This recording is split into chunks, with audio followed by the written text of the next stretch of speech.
بسم اللہ الرحمن الرحیم۔ شروع اللہ کا نام لے کر جو بڑا مہربان نہایت رحم کرنے والا ہے۔ السلام علیکم ورحمۃ اللہ وبرکاتہ۔ حضرت ابو ہریرہ رضی اللہ تعالیٰ عنہ فرماتے ہیں کہ رسول اللہ صلی اللہ علیہ وآلہ وسلم نے فرمایا، زنا کرنے والا جب زنا کرتا ہے تو اس وقت کا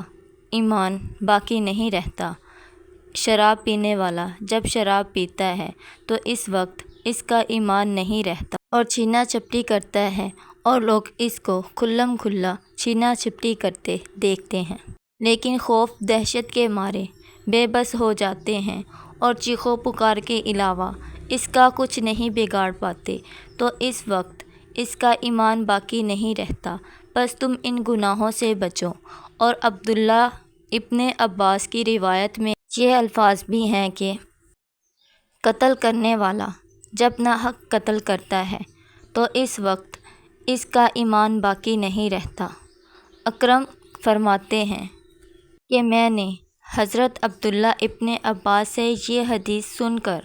پوچھا کہ ایمان علیحدہ کس طرح کر لیا جاتا ہے، تو انہوں نے کہا اس طرح، یہ کہہ کر انہوں نے اپنے دونوں ہاتھ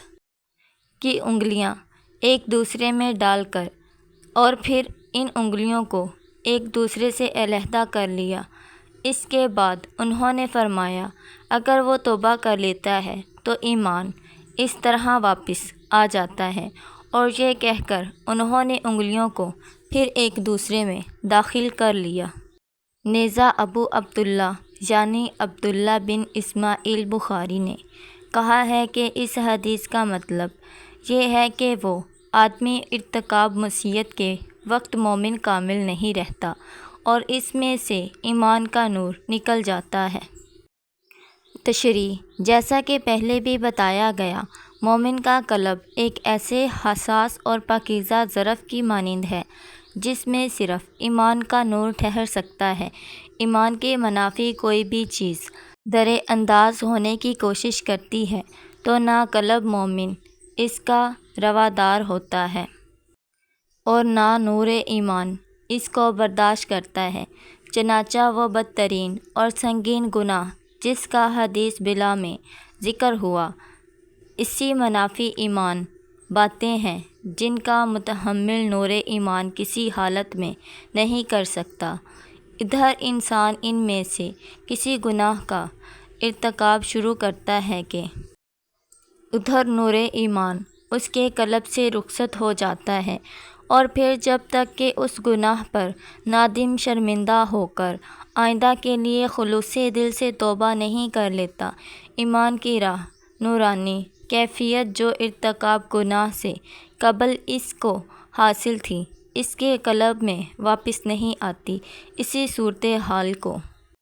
حضرت عبداللہ ابن عباس نے اپنی انگلیوں کی مثال کے ذریعے واضح کیا۔ انہوں نے پہلے اپنے ایک ہاتھ کے پنجے کو دوسرے ہاتھ کے پنجے میں داخل کیا اور دکھایا کہ یہ گویا ارتکاب معصیت سے قبل کی حالت ہے کہ نور ایمان مومن کے قلب میں جا گزرے ہے۔ پھر انہوں نے دونوں پنجوں کو ایک دوسرے سے علیحدہ کر کے بتایا کہ جس طرح یہ پنجہ دوسرے پنجے سے الگ ہو گیا ہے،